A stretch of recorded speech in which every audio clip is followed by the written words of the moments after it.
Hey guys, Matt here, and today I'm taking a look at the first disc that I've seen from Trashpanda here on the channel, and that is the brand new Gateway produced ET2. The Extraterrestrial here is the first disc that I think that they've done as a collaboration. I think the other three they have were made by the Trashpanda guys in-house, and this one is 100% recycled from the mad scientists at Gateway who have been doing recycled plastic in one form or another, as well as some eco-friendly blends like hemp blend uh, for a little while now. So the thing that everyone's talking about is how this is a epicyclic rim where you have a slightly thinner side on one going to a pretty thick on the other. Um, the only other disc that I know that has done this intentionally is the Arobi Epic, which was a trick shot disc that I used to use years ago.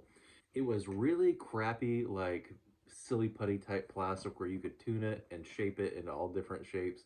And if you got it just right, I found getting it about like that, you could throw a thumber or a tomahawk with it, and it would do a full barrel roll, hold, and then glide, and it would go a really long way. I threw several overhands that were 500 feet plus.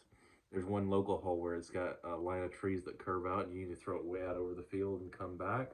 And I parked it several times with that disc. It was very cool.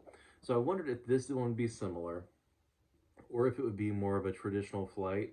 And I took it out to several different courses, tried a bunch, and let's give those throws a look. All right, so my first attempt with it here is 14 at Deerfield in Carsville, Georgia. Get it flip up there nicely. Fades off to the left a little more than I wanted, but it's not a bad start. A little bit different stability than I thought. Now over to hole 19. It flips way more on the forehand than I thought it would, but it does end up rolling up back in bounds there. On hole 1, I'm starting to get the feel of it. Almost turned it around that clump of trees, but it goes dead straight and whacks one of them. Trying on a little thumber here in hole 2. It's about 210 feet. And ping right off the pole there. Real easy birdie.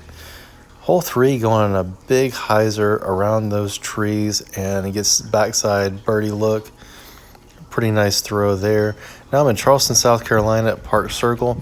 Going big hyzer. The basket's in that clump of trees there, so I'm trying to cut in and just miss the ace there. That was a pretty good looking shot. I'm starting to understand how this disc works.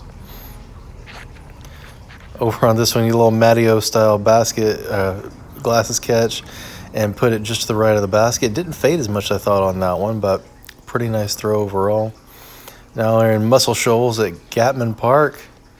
Downhill hole, threw that one pin high, but it faded more than I thought it would. When this one runs out of steam, it really does like to bite. It's got pretty good glide. You can power it pretty well, but when it runs out of steam, that heavy rim on the one side seems to make it have a dumpier fade, like you see on this one where I need it to hyzer actually. Starting to understand the forehand with it a little bit, give it a little bit of hyzer, and not quite my full power, and it does go really far. This one gets down there, even with the basket, about 330. Feeling pretty good. Now we're at Memphis. I can't remember the name of this course, but gets up there, circle on the left side.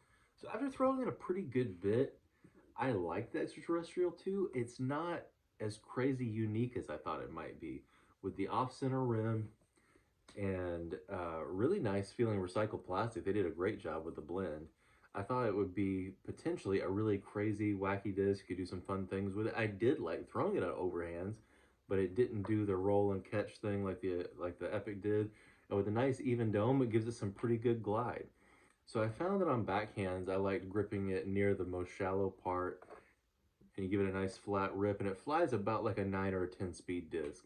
Really, I found it kind of similar to something like a beat-in PD or a Prodigy feedback, something where it's got decent glide, good forward penetration, but a pretty steady fade. It's almost like it flies like a fairway driver until it remembers it's got all this weight on the rim, and the fade is like abrupt and dumpy.